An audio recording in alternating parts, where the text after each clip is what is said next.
आप सुन रहे हैं प्रेमचंद की कहानी नमक का दारोगा। यह है पार्ट वन। जब नमक का नया विभाग बना और ईश्वर प्रदत्त वस्तु के व्यापार करने का निषेध हो गया, तो लोग चोरी छिपे इसका व्यापार करने लगे। उनके प्रकार के छल प्रपंचों का सूत्रपात्र हुआ।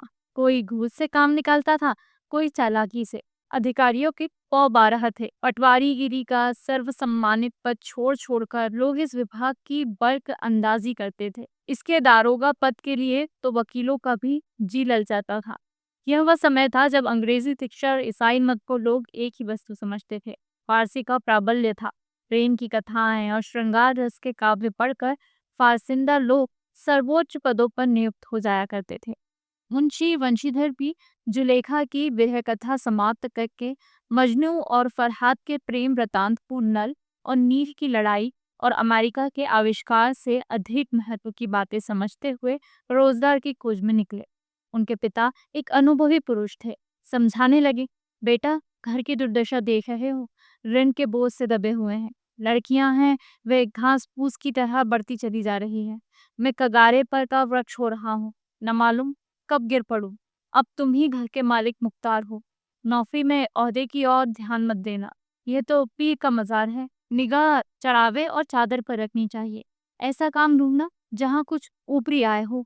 मासिक वेतन तो पूर्णमासी का चांद है, जो एक दिन दिखाई देता है और घटते घटते लुप्त हो जाता है। ऊपरी आय बहता हुआ स्रोत है, जिससे सदैव प्यास बुझती है।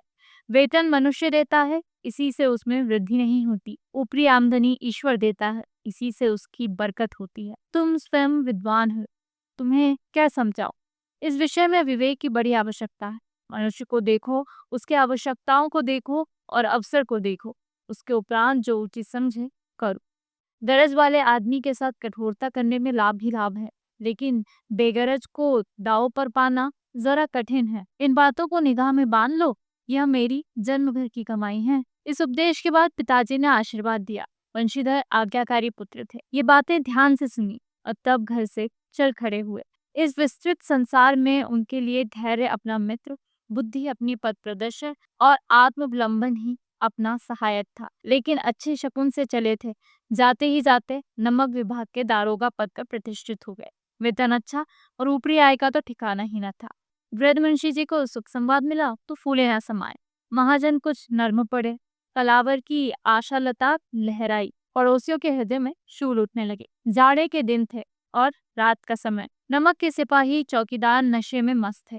मुंशी वंशीधर को यहाँ आए अभी 6 महीने से अधिक न हुए थे, लेकिन इस थोड़े समय में ही उन्होंने अपनी कार्यकुशलता और उत्तम आचार से अफसरों को मोहित कर लिया था। अफसर लोग उन पर बहुत विश्वास करने लगे। नमक के दफ्तर से 1 मील पूर्व की ओर जमुना बहती थी।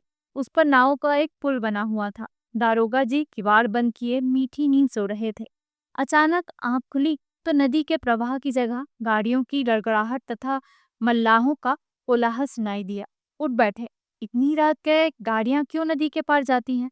अवश्य कुछ न कुछ गोलमाल है। तर्क ने भ्रम को पुष्ट किया। वर्दी पहनी, तमंचा जेब में रखा और बात की बात में घोड़ा बढ़ाए हुए पुल पर आ पहुंचे। गाड़ियों की एक लंबी कतार पुल के पार जाती देखी। डांट कर पूछा, इसकी गाड़ियां हैं? थोड़ी देर तक सन्नाटा रहा। आदमियों में कुछ कानाफूसी हुई। तब आगे वाले ने कहा, पंडित अलोपीदीन की। कौन पंडित अलोपीदीन? दातागंज के। मुंशी वंशीधर चौंक पड़े। पंडित अलोपीदीन इस इलाके के सबसे प्रतिष्ठित जमींदार थे। लाखों रुपए का लेन देन करते थे। इधर छोटे से बड़े कौन ऐसे थे जो उनके ऋणी न हो। व्यापार भी बड़ा लंबा चौड़ा था। बड़े चलते पुर्जे आदमी थे।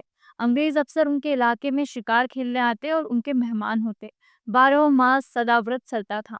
मुंशी ने पूछा, गाड़ियां कहाँ जाएंगी? उत्तर मिला, कानपुर। लेकिन इस प्रश्न पर कि इनमें क्या है, सन्नाटा छा गया। दारोगा साहब का संदेह और भी बढ़ा। कुछ देर तक उत्तर की बाट देखकर वह जोर से बोले, क्या तुम सब गूंगे हो गए हो? हम पूछते हैं इनमें क्या लदा है? जब इस बार भी कोई उत्तर न मिला तो उन्होंने घोड़े को एक गाड़ी से मिलाकर बोरे को टटोला। भ्रम दूर हो गया। ये नमक के थैले थे। पंडित अलोपीदीन अपने सजीले रथ पर सवार कुछ सोते कुछ जागते चले आते थे। अचानक कई गाड़ी वालों ने घबराए हुए आकर जगाया और बोले, महाराज, दरोगा ने गाड़ियां रोक दी हैं और घाट पर खड़े आपको बुलाते हैं। पंडित अलोपीदीन का लक्ष्मी जी पर अखंड विश्वास था। वह कहा करते थे कि संसार का तो कहना ही क्या, स्वर्ग में भी लक्ष्मी का ही राज्य है। उनका यह कहना यथार्थ ही था। न्याय और नीति सब लक्ष्मी के ही खिलौने हैं। इन्हें वह जैसे चाहती है नचाती है। लेटे लेटे ही गर्भ से बोले, चलो हम आते हैं। यह कहकर पंडित जी ने बड़ी निश्चिंता से पान के बीड़े लगाकर खाए। फिर लिहाफ ओढ़े हुए दरोगा के पास आकर बोले, बाबूजी आशीर्वाद, कहिए हमसे ऐसा कौन सा अपराध हुआ कि गाड़ियां रोक दी गईं? हम ब्राह्मणों पर तो आपकी कृपा दृष्टि रहनी चाहिए। वंशीधर रुखाई से बोले, सरकारी हुक्म।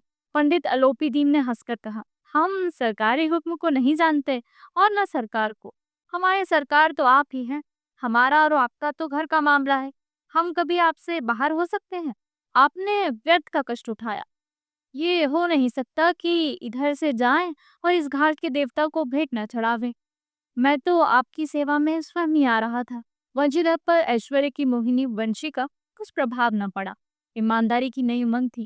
कड़क तर बोले, हम उन नमक हरामों में नहीं हैं जो कौड़ियों पर अपना ईमान बेचते फिरते हैं।